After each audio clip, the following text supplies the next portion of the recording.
गुरु प्यारी सात संगत जी, राधा स्वामी।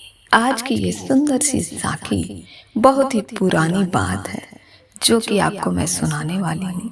तो छोटी सी वीडियो है, पूरा जरूर देखिए, साखी आपको बड़ी ही अच्छी लगेगी।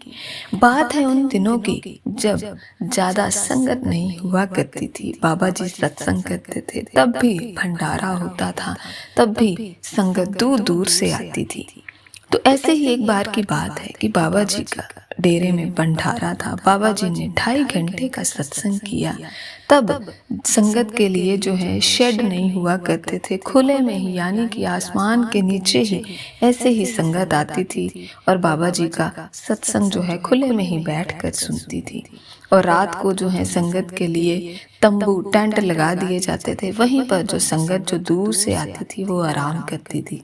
लेकिन एक बार क्या हुआ कि भंडारे पर बहुत तेज बारिश हुई और जो जितने भी इंतज़ाम किए गए थे संगत के ठहरने के लिए, तंबू लगाए गए थे या फिर जो है टेंट लगाए थे वो सारे जो हैं वो खराब हो गए। और तब संगत के रहने का जो इंतज़ाम था और वो कहीं पर भी नहीं था। और तब जो बाहर से संगत आई थी उनके रहने के लिए अब इंतज़ाम बाबा जी को खुद करना था, सेवादारों को करना था कि उनके खाने का, सोने का प्रबंध अब कैसे किया जाएगा। ये बहुत बड़ी समस्या तब आ गई। हालांकि तब उस समय जो है संगत कोई ज़्यादा नहीं हुआ करती थी। जो बाहर से संगत आती थी वो केवल 100-200 की संख्या में ही होती थी। तो इन सारी परिस्थितियों को ध्यान में रखते हुए बाबा जी ने फैसला किया कि जो यहाँ पर लोकल सेवादार हैं, जो लोकल संगत आई है, वो अपने साथ साथ जो बाहर से लोग आए हैं, 2-2, 4-4 लोगों को अपने साथ अपने घर में ले जाएं और एक रात के लिए उन्हें रुकने के लिए और उनके खाने पीने का इंतज़ाम जो है वो स्वयं करेंगे। यानी कि बाहर से आई हुई संगत की सेवा जो लोकल सेवादार हैं वो खुद अपने घर में ले जाकर करेंगे। अब सेवादार थोड़ी थोड़ी संगत को अपने साथ ले गए। उनमें से जो अमीर थे उनको तो कोई परवाह नहीं थी, उन्होंने संगत की खूब सेवा की, अच्छा खाने पीने के लिए उनका इंतज़ाम किया। लेकिन कुछ सेवादार जो थे वो गरीब भी थे। उन्हीं में से एक सेवादार बहुत गरीब था। वो एक तरह से फकीर ही था, केवल भजन बंदगी करने वाला था और जैसे तैसे अपना गुजारा करता था। कोई उसे खाने के लिए दे देता था तो वो खा लेता था। तो उसके हिस्से में भी संगत के 2 लोग जो है वो आ गए। अब ये उसकी मजबूरी थी, वो उन्हें अपने घर ले गया। लेकिन मन ही मन में सोचता है कि अब मैं उन्हें सुलाऊंगा कहाँ पर, उन्हें खाने के लिए क्या दूंगा। अब उसे ये हुक्म मानना पड़ा, क्योंकि ये मालिक ने हुक्म दिया था, बाबा जी का हुक्म था, तो वो टाल नहीं सकता था।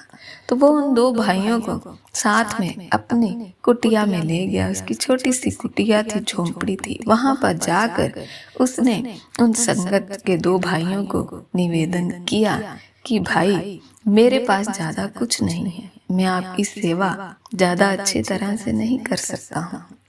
मेरे पास तो केवल इतना है कि मैं आपको बैठने के लिए एक दरी दे सकता हूँ। मैं खुद तो सारी रात सोता नहीं, क्योंकि मैं सारी रात परमात्मा का भजन सिमरन करता हूँ। अगर आपका भी मन हो तो मेरे साथ बैठकर आप भजन सिमरन कर सकते हो। लेकिन एक प्रार्थना करूँगा कि कल सुबह मुझ गरीब का पर्दा किसी के सामने नहीं खोलना। ये नहीं कहना कि हमारी सेवा नहीं हुई, हमें सोने के लिए अच्छी जगह नहीं मिली, क्योंकि जो भी मेरे पास है ये आप लोग देख सकते हो। मैं अपना गुजारा बस परमात्मा की भक्ति करके ही करता हूँ। तो ऐसे ही रात को वो भजन सिमरन पर बैठ गया। उसे भजन सिमरन पर बैठा हुआ देखकर वो जो दोनों भाई थे, जो सत्संगी भाई थे, उन्हें भी बड़ा आनंद आ रहा था। उनकी तरफ देखकर वो दोनों भाई भी आसन लगाकर दरी पर बैठ गए और परमात्मा की भक्ति में लीन हो गए और बहुत ही अलग ही आनंद में वो बैठ गए। तो जब अगले दिन सुबह हुई तो बाकी सारी संगत जो है वो अपनी अपनी खातिरदारी का बयान कर रही थी। लेकिन वो जो 2 भाई फकीर के साथ गए थे वो अलग ही बैठे हुए थे और मुस्कुरा रहे थे और अलग ही आनंद महसूस कर रहे थे। तो उनसे जब प्रबंधकों ने पूछा कि कल रात को आपको कोई मुश्किल तो नहीं हुई, आपकी सेवा तो ठीक से हुई है ना? तो वो दोनों भाई बोले कि हम आपके बड़े ही शुक्रगुजार हैं जो आपने हमें इन फकीर बाबा के साथ भेजा। उनकी संगत में तो हम रात को हमें वो खजाना मिल गया है जिसको पाने के लिए लोगों का पूरा जीवन भी कम पड़ जाता है।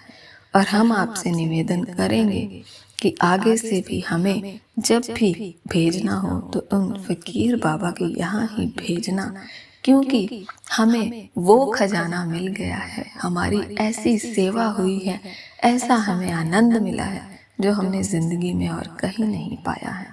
क्योंकि जब वो रात को दोनों भाई उस फकीर के साथ भजन सिमरन पर बैठ गए थे तो वो इतने परमात्मा की भक्ति में लीन हो गए कि गुरु महाराज ने उन्हें अलग ही आनंद दिया और वो दोनों भाई बहुत ज़्यादा प्रसन्न हुए।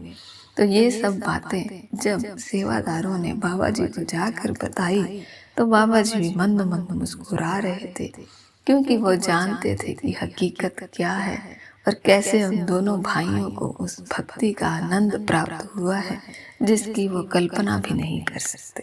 तो साथ संगत जी, हमें भी दुनिया की मोह माया से हटकर सच्चे आनंद की अगर प्राप्ति करनी है तो वो आनंद केवल हमें परमात्मा की भक्ति में भजन सिमरन में ही मिलेगा। हम चाहे कितना भी अच्छा खा लें पी लें, लेकिन असली आनंद जो है वो केवल परमात्मा के नाम में है। इसीलिए हमेशा परमात्मा का शुक्र करें, हमें जो भी मिला है उसमें आनंद में रहिए और परमात्मा की भक्ति के साथ जुड़े रहिए। तो साखी अगर आपको अच्छी लगी हो, वीडियो को लाइक और शेयर अवश्य करिएगा। मिलते हैं एक और नई साखी के साथ। राधा स्वामी।